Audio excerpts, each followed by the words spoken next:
right now, but they cannot hear or see us. Okay. And I'm going to wait until the stream is starting on We'll make YouTube. There we go. Looks like it's live. And then it looks like, I'll give you guys a 3, 2, 1 before we all are seen. Sounds good. Okay. hold on. It's not coming through live just yet. Well, then I am going to wait. And we're good. Great. Okay. Then we are going to go live in 3, 2, and 1. Hey, we're live. Let's confirm it. Hang Yeah, on. we got some folks checking in. Hey. You guys, hey, thank you everybody for Okay. joining us. Yeah. We need to do a sound check. Our regulars understand this. Let us know. Let us know if the sound is good. Hey, Rodrigo, are we good? Rodrigo. And Sir William, what's up, Okay, man? good. Okay, good. And Okay, We good. have a mic check here. yeah, On our let's. end. Can you guys hear Okay, can Clay you and guys hear Rachelle? Clay and Rachelle? The sound is awesome. Yes. Okay. Great. Okay. Yeah, we were joking around. I'm going to welcome you and introduce you, of course. But before we get to that, we were joking around that in this household, anyway, going live is like trying to launch a 747. They're saying that they have an echo. A little bit of an echo. Here we go. All right, hold on. Boom. I'm going to try and address that. Is the echo on your end or on my end? Check 1, 2. I think it's probably we're gonna There we go. troubleshoot it right now. There we go. I'm trying to make that better. Hey, you guys, let's jump right into it. We'll continue to monitor chat. Thank you guys, everybody who's out there joining us. And Okay. Clay, Rachelle, thank you for spending the time to join us in a little chat today. Look forward to getting to know you guys. Absolutely. Absolutely. Thanks for having us. Yeah, absolutely. Yeah. We've crossed paths at the expos and things like that, and just talked about sort of what inspired you a little bit to start XOverland.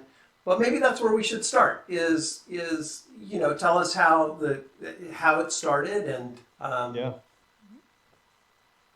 Go ahead. Sure. Well, Yeah. this year is our 10th year of Expedition Overland. So 10 years ago, Awesome. right about this time is when we kicked all this off. And ironically, it was in a really tough time, recession-wise for us here in Montana. We were a little ways behind the recession curve.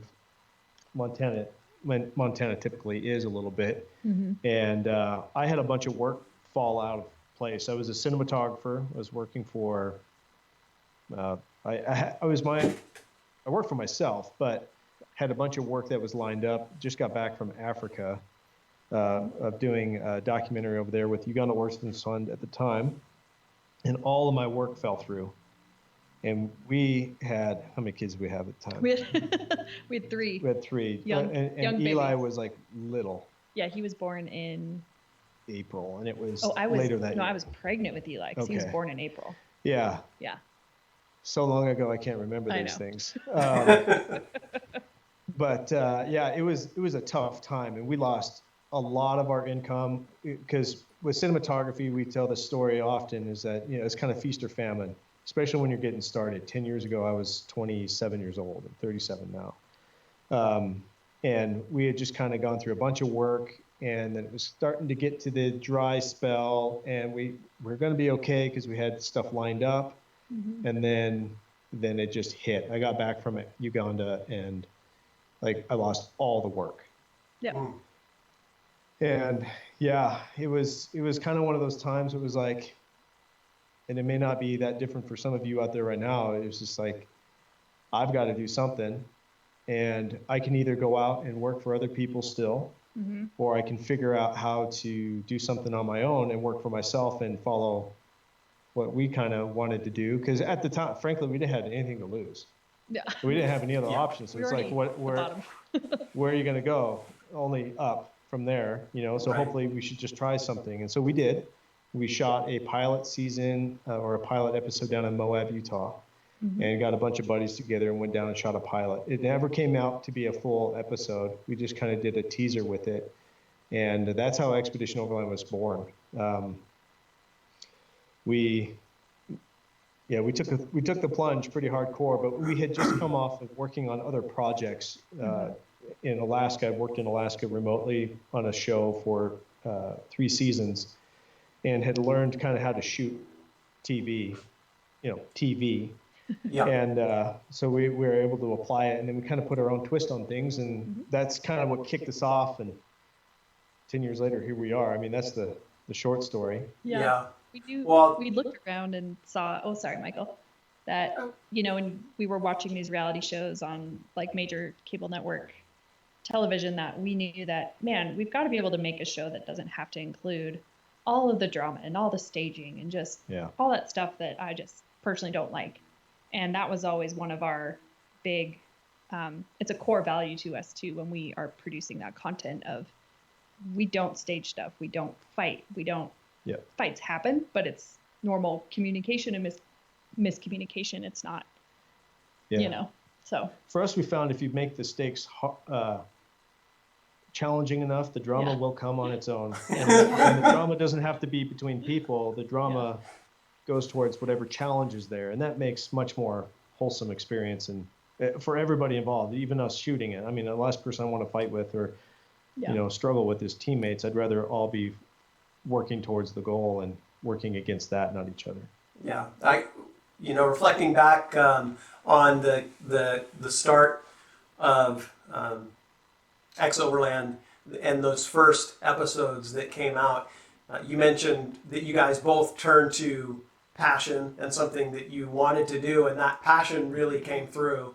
And I know for me, that watching it it felt very genuine and inspiring. It was like, you're like, hey, this is outdoor adventure. This is, connects with us as humans. So that passion really came through, and I can remember it being impactful for sure. I'll say, Cool. when you guys were hitting, I want to say like around 2014, 15, when everything was really starting to move upward, I can say 2013, you were this cross section, and I remember from Michael's perspective, or my memory of Michael in that time, this cross section of attainable and camel trophy, right? Yeah, right. Like it was, it was, I know for him, the camel trophy meant so much to him, and and the I don't know, courageousness, the boldness of the vision of camel trophy. So to see it being executed in a non, like you said, non-drama, like it's not, the drama's built in. You didn't have to fabricate anything. Yeah. There was no race. There was no competition, really. It was just the challenge of it. Just our own ignorance. Yeah, right. We are our biggest obstacle. Every time we get behind the wheel and go out on the trail, we're it. Yeah. To speak to that a little bit, I think that, the reasoning for, one of the reasons that Camel Trophy was kind of a footnote is because it was one of the things at a time when I think, at least for me, and it felt like my colleagues and even the world were kind of forgetting about adventure. And so, it still represented that adventurous spirit, and we need to do that as humans. And as Corrie was saying, I was feeling very strongly about that. The folks watching, a lot of the folks watching, they know of my personal struggles and the dark times I was going through in the starting for Overland Bound. But in that mix was XOverland, and you guys were doing it now. And it was very refreshing because it, at a time when I kind of felt like people were forgetting about the need for adventure and connecting, with the great outdoors. You were there, you were out there doing that. And it was like, yeah, awesome. Yeah, cool. Yeah. Well, being out is very therapeutic, isn't it? Like it's tough right now that we can't all go out. We will be able to go out. and we'll recover. It'll help us recover from all of this. And being out and about and just setting an adventure in front of us and working towards it, they got us through that tough time, and it gave us a lot of vision and motivation at the time, which is what you needed to have to get through that. You know, no one at the time, had ever been sponsored really in this world, and we went down the sponsorship model because we just came out of the television model. And originally, we were shooting Expedition Overland to become a television broadcast. Because if you go back 10 years, the platforms that are out there right now didn't exist. YouTube at the time wouldn't allow us to have anything over, what is it, two or 3 minutes at one time, and then it went to 8 or 10, and then eventually they opened it all up. You know, so we originally kicked off on Vimeo because that was the first platform that would allow us to post long form content. Yeah. So how far have we come in 10 years? I totally forgot. You know? Totally forget about that stuff. And so we were shooting for broadcast potentials at the time. So we knew we had to hit those bars, which was expensive and, you know, a lot of pressure because you got to hit those bars for broadcast. But thankfully, as we were just going through it, we kind of started to ride the wave of tech and platforms like YouTube opening up and things like that allowed us to stay there. And then we realized, hey, we don't have to work for anybody, because a lot of people say, well, why don't you go to broadcast? Why don't you go to cable or something like that? Well, what we don't understand is what they may not understand is usually when you do that, they own your content and they can tell you what to do and how to do it. And we got far enough in, I mean, it wasn't that far, and we were like, I think we can do this on our own, and through the platforms that are out there. And so we, you know, that's what stuck us to YouTube for quite a long time, was that desire to stay in control of our adventures and how we could potentially impact the world. So Hey, a couple comments. And to those watching, please feel free with questions as well. But Sir William goes, our buddy William, man, all the early vids from y'all not only inspired me, but also taught me and continues to teach and inspire. For that, I say thank you, XO. And you're welcome. Thank you. Expedition Life, your Alaska Yukon series changed my life. I'm not even kidding. Wow. That's awesome. That right there, hearing the feedback from folks that have gone out there and seen it and allowed it to change them, motivates us in a big way. Yeah. Just like anything, it takes a lot to run this thing, and it takes a lot of motivation. And there are bad days, dark days, and hearing people that they've been impacted makes it worth it. Yeah. You know. And it really truly is. I want to get to the end of my life and say, like, I really hope that what we did impacted as many people as possible. I hope we make money at doing it, sure, because we need it. But I mean, I want to be there and be like, I think we did a good thing, you know? Yeah. So thank you for your input, everybody out there. Yeah. And again, guys, if you're watching, if you have a question, I'm constantly looking over here because I'm watching the chat feed. And, here's a question. I'm sure you never get this one. So great to see you support new teams and their stories. Expedition Overland Network coming soon? I don't know. I mean, we'll see what this works itself into. Yep. It's way too early right now to call it a network. But it definitely does have the seeds of becoming a network, or have the... I don't know. There's a lot of stuff that goes into building a full network. But our vision with the solo series that we launched this year is that, let's just give them a little background on where we are in our life. This is where we are. We've been doing this for 10 years. We've been traveling really hard for 10 years. And we were very fortunate to be able to launch this when our kids were very young. Yeah. So with them being so young, it made it, other than grandparents and having to watch, people to watch our kids when we had to be gone, we were able to do it without a lot of impact to the family. Now that we've gotten to the point where, like, Cyrus is getting his driver's license this year, that's like 18,000 weeks of driver's training and like all kinds of stuff that goes along with having older kids. it was a perfect time to start, and where Expedition Overland was in our growth. It was a privilege to be able to say, you know what, there's other people out there that are in the prime of where they are in their lives to be able to go do and to tell their stories. And, so we have, I will be doing one with my boys this summer. We've got the Giordano's who just went to the Arctic in a single truck, living out of the habitat in our Tacoma for a month. They are just arrived safely home today. They are they're safe all and back, sound. safe and sound. And I think that is probably the next best thing that XO could be doing, is to inspire and hopefully tell more stories of more people being out there, going out there and exploring the world. That's awesome. I know that's close to us as well. Part of the impetus of the Overland Bound was to inspire others to do it, because it had such an impact on my life.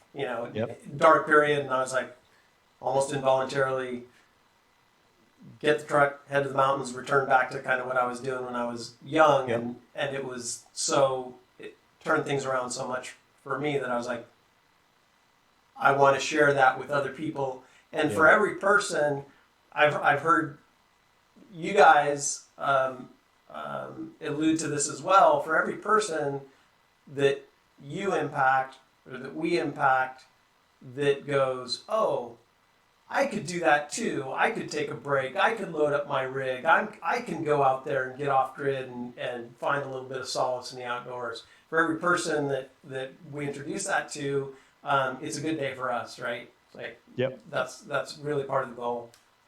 Yeah, absolutely. I will say we do, on that note, we do dream really big. So I wouldn't leave anything out of the question for down the road. And like why you should said, anybody do that? Yeah, we'll see. Right. Why should anybody limit what you're thinking? Yeah. Yep. Agreed. Make it big. Okay. Several people want to know if you guys felt the earthquake. We certainly We did. just did. I was like, While we were waiting to go live. shaking. While we were waiting to go live, we just, we did our checks, and then you went to go live. We had an earthquake right there. We're sitting here and we're like, the shop is we're shaking. moving right now. Yeah. And nobody's downstairs. You always think it's somebody doing something. And Oh then no, that was legit. that was legit. Yeah, all the computers and stuff were shaking on the desks and stuff. So Yeah. It's a sign. I don't know what it means, but it's a sign. Yeah. Gotta be good. I just looked at Rachelle. What did I say? I was like, "You rock my world" or something like that. Made it super cheesy. So Jason Wolbert says he's been watching and getting inspired to get my 100 Series Land Cruiser a little more beefed up for a trek out west. Currently live in the Southeast. Love the channel. Basically, people are just praising you guys. It's cool. Here in Toronto, XO has made a huge impact on my son and I, and have encouraged us to explore more of this amazing world. Thank you. And then Jared DeRosa says, we miss Jeff. Oh, we do too. So do we. He's 2 hours that way. Yeah. East. To the east, yeah. So Jeff and Heather got married.